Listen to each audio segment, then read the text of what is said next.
Ang mabasa sa balang kasulatan, ang mga pastor nga walang kabusugan mao to'y gihingan lag iro. So ang mupaghot pareha nako gihingan lan og iro.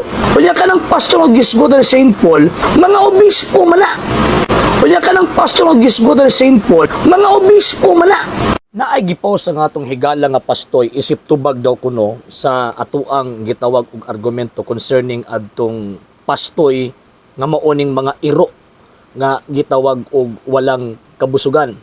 So tungod sa iyahang gitawag og kadesperado, tungod sa iyahang kanabito naglisod na siya ba unsaon niya pagtubag, ang iya na lang intawong gihimo namutol na lang og video kay para ingnon siyang gitawag og tinuod. Unya kabalo bayata nga sa balaan kasulatan ang amahan sa bakak mao baya ning yawa. So kay ang amahan sa bakak mao nang yawa kadtong gitawag og mamakak anak to si yawa.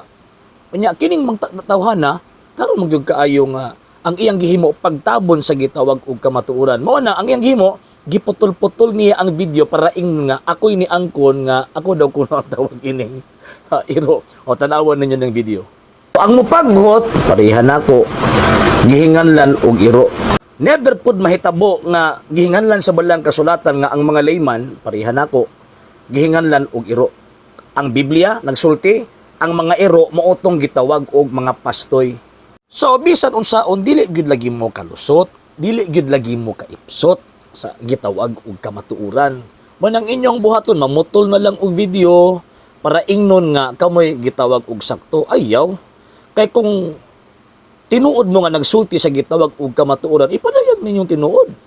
Kung mamutol mo tawag ining video pagpamakak na. Unya ganahan mo kaysa may nakaila ining gitawag og tawana si Mr. Canonigo man si Pastoy Canonigo man ganahan mo nga kanang inyong pastoy bakakon.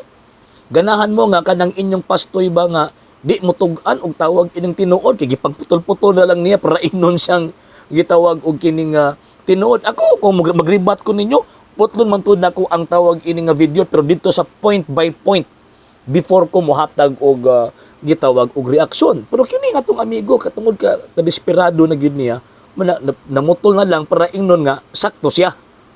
So kamo mga membro maka take mo ana nga ingon ana ang inyohang gitawag og pastoy bakakon.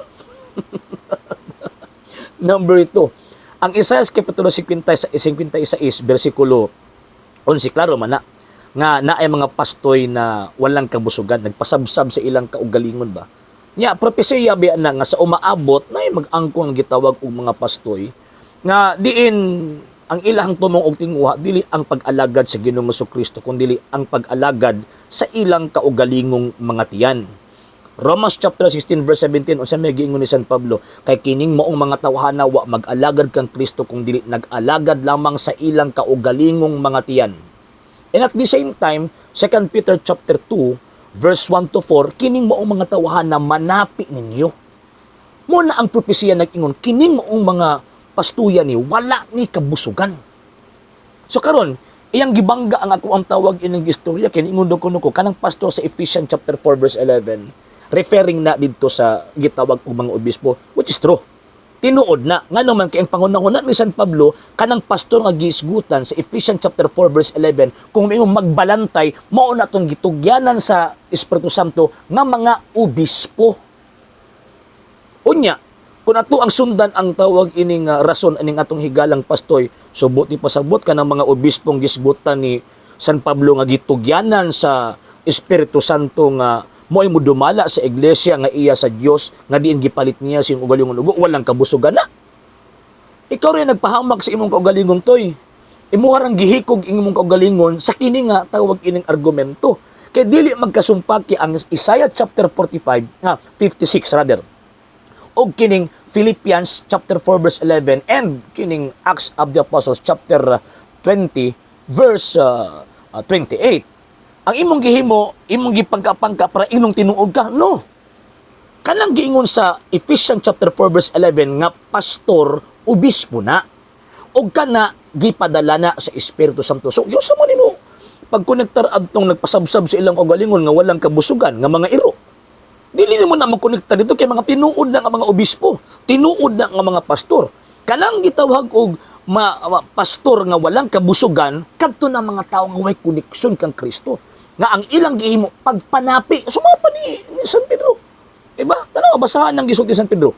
Ang ilang gihimo mao ang pagpanapi, pagpanglingla. Unang mga pastor nga walang kabusugan. So dili nimo na mabangga-bangga akong argumento nga naman kini mga adjectives na mga adjectives kining pastoy nga way kabusugan mo uning mga pastuya nga way connection kang Kristo na manapi lang nag-alagad sa ilang kaugalingong mga tiyan. Pero kaning gisgutan akong tinuod nga pastor pari obispo ni nga gitugyanan sa Espiritu Santo. Ngonya pagkaumon imo pag yung putol-putulon, imo pag yung bangga-banggaon kuno para ingnon kang tinuod ka, di lagi mo makalusot. Ano man kay kanang inyong pundok ikaw mismo di ka tinuod nga iya na Kristo. Pastoy ra mo, tagak ra mo, wala bisa pag-usaon ninyo. Pag ligwat-ligwat na ng kasulat, di gyud mo mahitabo nga mahimo mong tinuod. Okay? Sa hindi pa po nakapag-follow sa mga pages po natin, i-follow nyo po yung mga pages po natin, RJ Horolanciano II, TV Apolia Punto Argumento page, Kuya Apologist TV page, and RJ's Vlog 2022. And pwede rin po kayo mag-send po dyan ng Facebook stars. And also, sa ating po mga channels, sa hindi po nakapag-subscribe, i-subscribe po ninyo yung mga channels natin, Dalay Catholic, Apologist International Official, RJ Sano II TV, Kuya Apologist TV, and Barrio Kawayan Religious Forum.